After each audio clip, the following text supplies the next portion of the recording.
Halo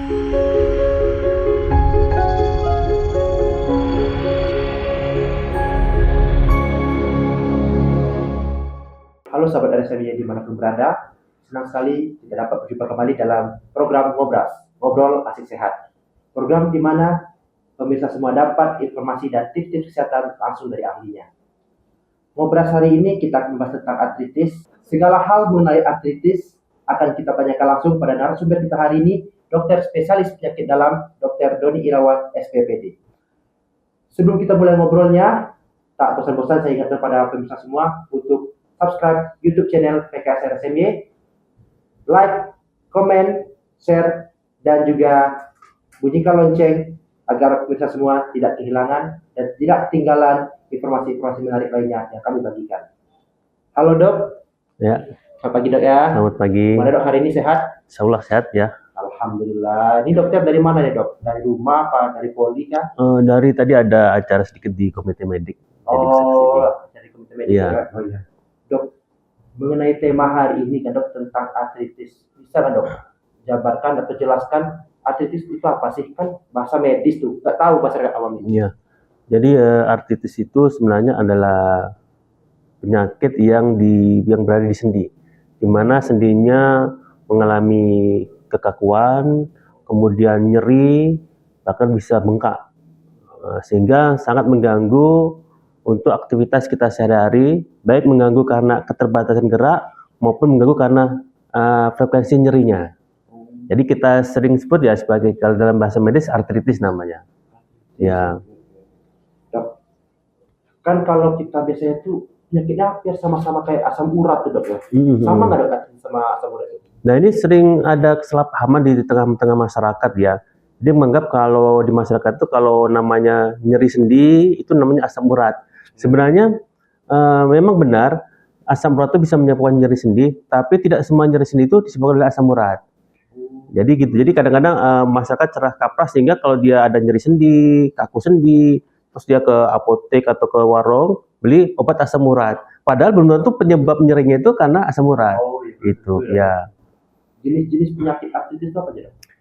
Jadi artritis atau radang sendi itu ada lebih kurang ada 4 macam penyebabnya ya. Pertama kita sebut misalnya artritis rematik atau kita sering sebut rheumatoid arthritis. Jadi nyeri sendi karena disebabkan oleh rematik. Itu satu. Yang kedua ada lagi nyeri yang disebabkan oleh asam urat tadi, atau kita sebut juga dengan gout arthritis. Jadi karena asam uratnya tinggi menyebabkan radang sendi atau artritis.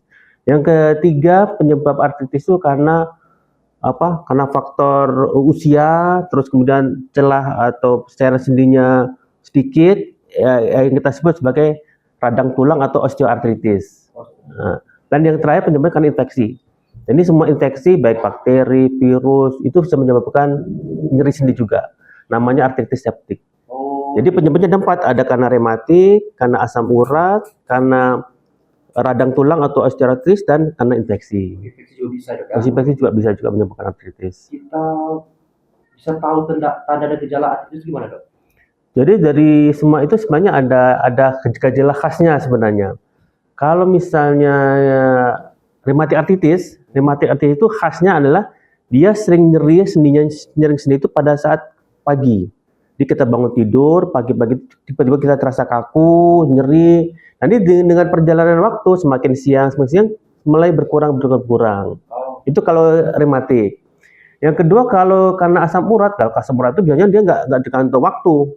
Selama asam uratnya belum diobati dia nyeri terus. Dan kita bisa lihat ada kayak namanya tofu itu penjolan. Jadi celah-celah sendi itu ada penjolan, itu biasanya karena asam urat. Kalau osteoartritis, itu terjadi pada usia tua. Biasanya pada sendi-sendi besar, misalnya di lutut, di tulang belakang, dan itu bisa berhubungan dengan faktor usia sama berat badan. Jadi kalau dia berat badan lebih, atau karena berhubungan dengan post trauma. Dulu pernah jatuh, pengobatannya tidak maksimal sehingga menyebabkan osteoartritis atau radang sendi. Kalau yang infeksi, terus kalau artritis karena infeksi biasanya ada tanda-tanda infeksi seperti demam, kemudian kalau nyerinya teraba di tempat sendinya tuh hangat. Itu biasanya karena artritis karena infeksi. Ngeri juga dok ya, misalnya kita baru bangun tidur kaku-kaku semua, badan Iya, semua. kalau itu biasanya khas pada rematik. Oke. Ada dok, tipsnya, bukan kayak tips, biar kita tahu nih apa sih penyebab dari artritis itu. Yang pertama tentu kita waspadai gejalanya tadi. Jadi gejala seperti pada rematik itu sering pada wanita dibanding laki-laki, satu. Yang kedua tadi nyerinya itu kalau yang rematik dia misalnya mulai dari pagi itu paling tinggi tuh. Intensitasnya paling berat di pagi, kemudian dengan perjalanan waktu dia berkurang. Sedangkan kalau nyeri pada asam urat, biasanya nyerinya tidak tergantung waktu, dia nyeri terus. Terus kita lihat di bagian-bagian badan kita ada kayak benjolan-benjolan. Biasanya benjolannya di sela-sela sendi. Atau jadi asam urat yang lebih khas lagi tuh nyerinya pada jempol kaki. Biasanya mulainya dari situ, mulai jempol kaki nyeri itu biasanya itu asam urat.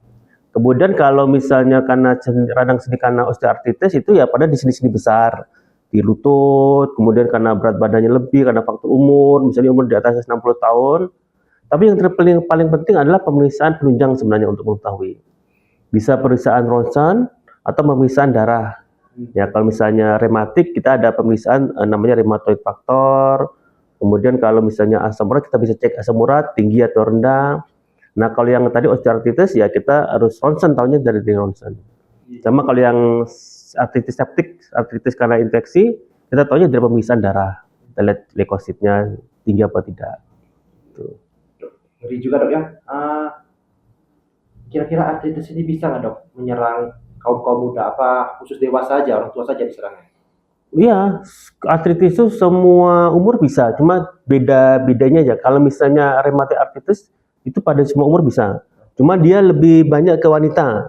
Kalau statistik itu saya baca 2-3 kali wanita lebih sering terkena. Kenapa?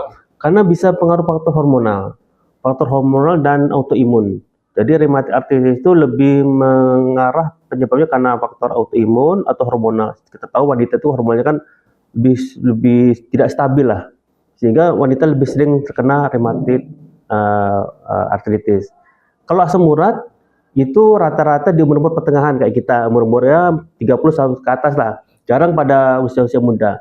Nah ini lebih karena tadi bisa faktor makanan, misalnya dia terendah purin, misalnya suka makan jeruan, suka minum-minuman kaleng, suka makan produk-produk kemasan kayak proses itu memicu kadar asam urat yang tinggi dalam darah, sehingga asam uratnya bisa lari atau menembus ke sela-sela sendi, menyebabkan nyeri yang disebabkan oleh asam urat. Jadi lebih banyak karena faktor gaya hidup lah kalau asam urat.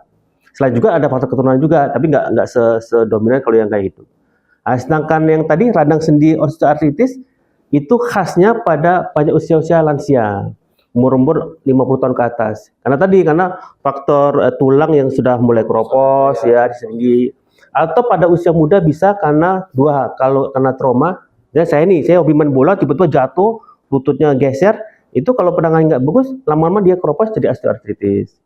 Atau pada usia muda yang berat badan lebih, obes itu kan tekanan ke sendi, terutama sendi lutut itu kan menyebabkan sangat berat kan. Lama-lama dia keropos, celah sendinya menyempit, gesekan dulu tulang dengan tulang menyebabkan artritis.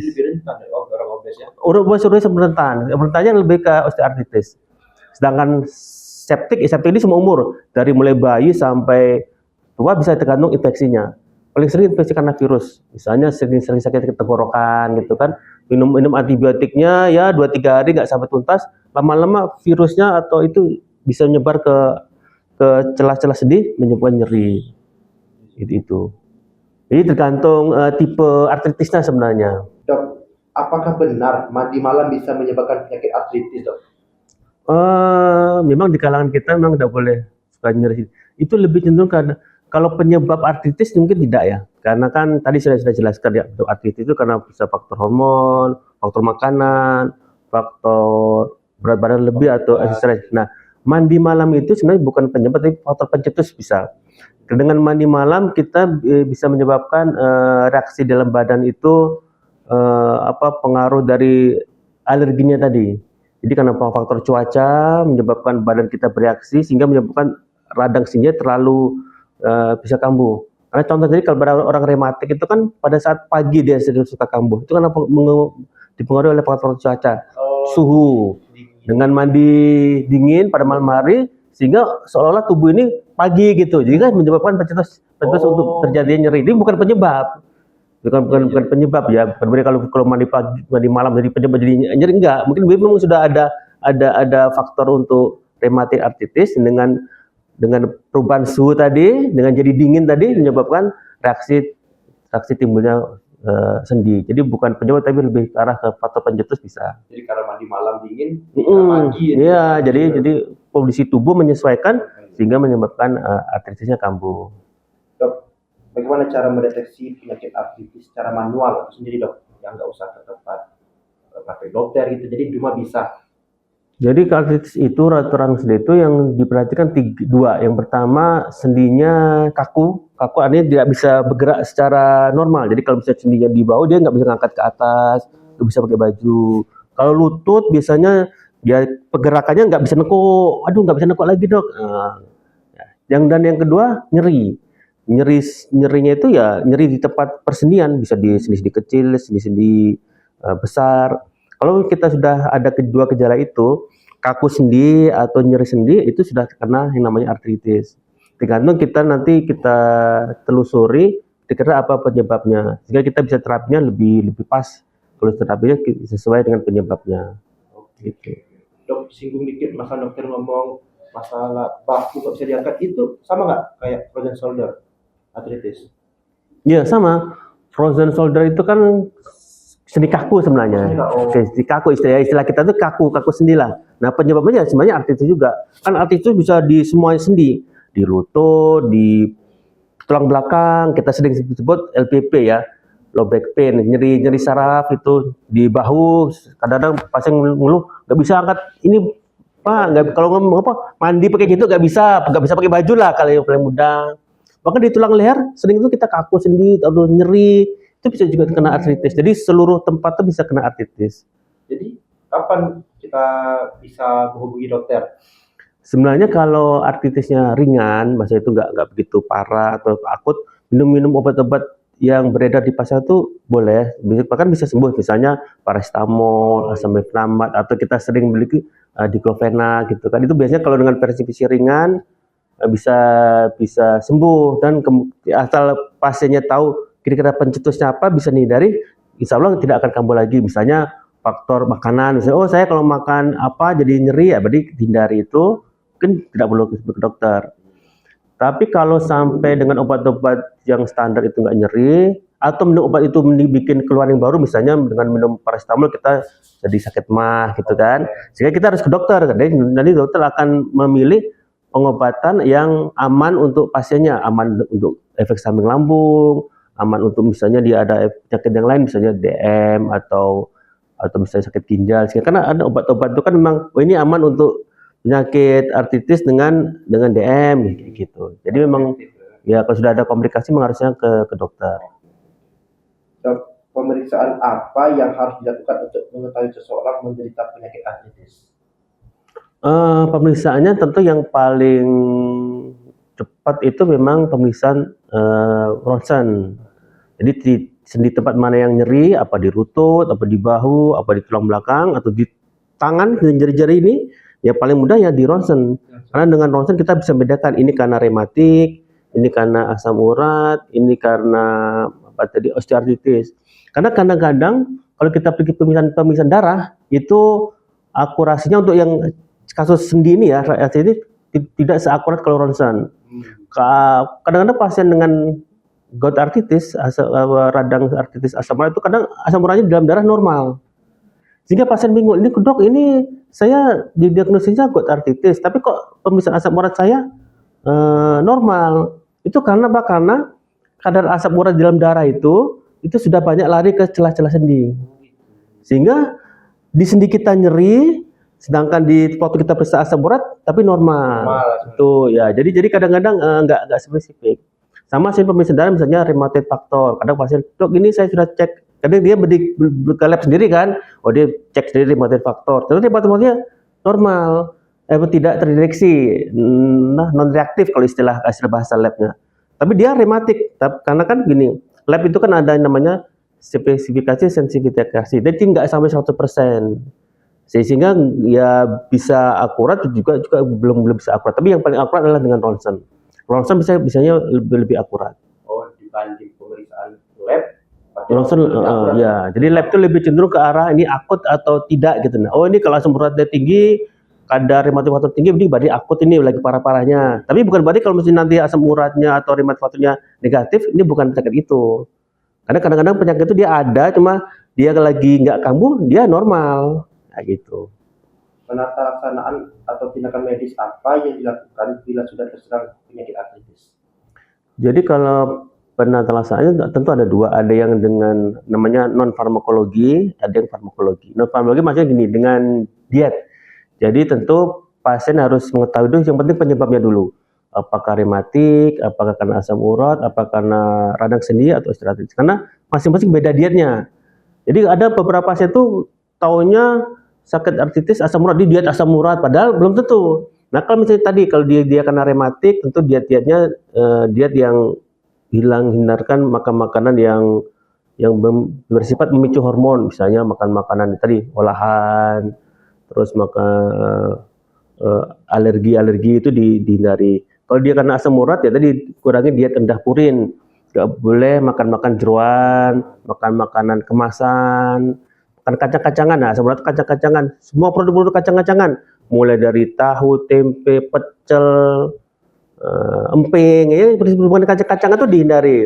Nah kalau osteoartritis dietnya malah menganjurkan banyak makanan yang mengandung kalsium, susu, keju, mungkin kalau makan ikan itu tulang-tulangnya ikut dimakan, malah banyak mengandung itu. Tinggi kalsium. Terus kemudian tentu kalau dia osteoartritis karena obes ya tentu yang paling bagus diet untuk menurunkan berat badan. Nah kemudian kalau di osteoartritis itu yang paling tren sekarang ada hidroterapi ya. Jadi ada komunitas di Bengkulu itu yang melatih otot-otot sendi, melatih sendi untuk dengan kayak di kolam renang gitu. Itu ada tuh. Itu juga bagus. Itu yang diet yang non farmakologi. Nah karena farmakologi memang harusnya ke dokter. Kita akan ada stepnya juga. Pertama kita kasih obat-obat standar dulu, obat-obat pereda nyeri. Kalau obat-obat pereda nyeri belum memuaskan hasilnya, kita bisa lanjutkan ke fisioterapi, bisa sinar, bisa macam-macam. Fisioterapi nggak memuaskan juga, ada lagi langkah berikutnya. Ini langkah terakhir yaitu kita konsultasi ke dokter bedah tulang. Bisa celah sendinya kita lebarkan atau kita ya paling ekstrim ya diganti plat baru, ganti sendi baru. Itu nanti dokter bedah tulang yang tapi kalau sebatas pengobatan tetap ke piringan dalam sama nanti mungkin sama dengan fisioterapi. Iya. Kita tahu kan orang tua kita tahu siapapun yang udah lansia ini, aduh asam urat kamu nih, asam urat kamu nih. Sebenarnya bisa nggak sih asam urat atau artritis itu sembuh total? Bagaimana? Karena artritis ini masuk penyakit degeneratif ya. Penyakit degeneratif itu karena penyakit bawaan badan kita, karena faktor umur. Jadi istilahnya bukan sembuh, beda dengan penyakit infeksi. Kalau infeksi kan karena kuman. Misalnya kita TBC, kita kill kuman TBC-nya, mati ya sembuh. Tapi kalau penyakit kayak degeneratif kayak artritis ini dia istilahnya kambuh atau tidak kambuh. Jadi istilahnya bukan sembuh. Jadi dia nggak kambuh nih, dia nggak ada keluhan, nggak ada nyeri. Tapi suatu saat ada faktor pencetus atau terpapar faktor pencetus, dia bisa kambuh lagi. Jadi kita pengobatan ini sebenarnya menekankan kepada pasien bahwa penyakit yang artritis ini istilahnya tuh kita obati supaya dia jarang kambuh lah. Kalau kambuh itu biasanya pasti dia kambuh, cuma jangan sesering. Misalnya ya jangan tiap hari kambuh, itu maknanya kambuh benar. Jadi kalau bisa jangan sering kambuh. Tadi itu pencegahan bisa dengan pencegahan, bisa dengan pengobatan. Jadi istilahnya ya kambuh atau tidak kambuh dulu. Balik ke diri masing-masing ya, dok? Iya. Tidak jaga diri ya.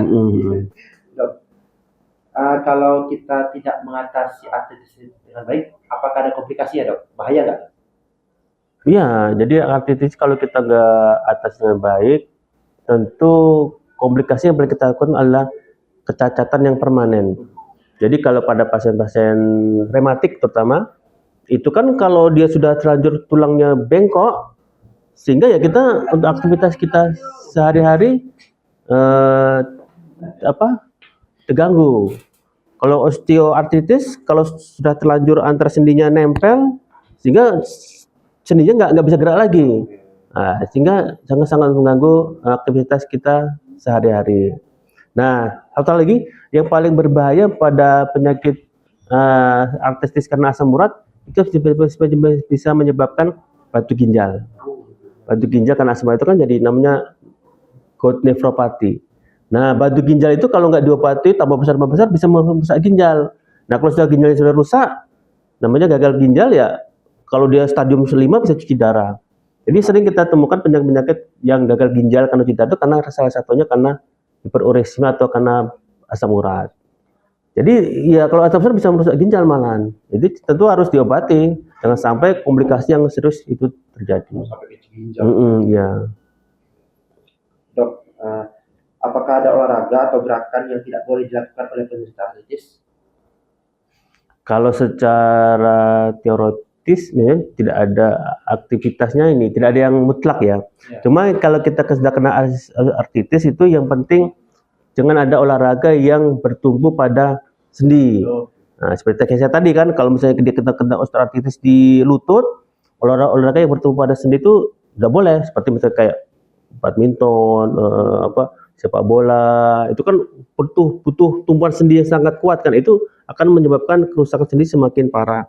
Jadi olahraga yang dianjurkan olahraga yang aman dari tekanan sendi, salah satunya tadi berenang, itu kan sendinya nggak berenang, atau cuma jalannya nggak boleh terlalu jalan-jalan cepat lah, jalan cepat kayak gitu, sehingga lebih aman untuk sendi. Jadi olahraganya itu yang paling penting adalah jangan sampai tumpuan kesendinya itu dominan.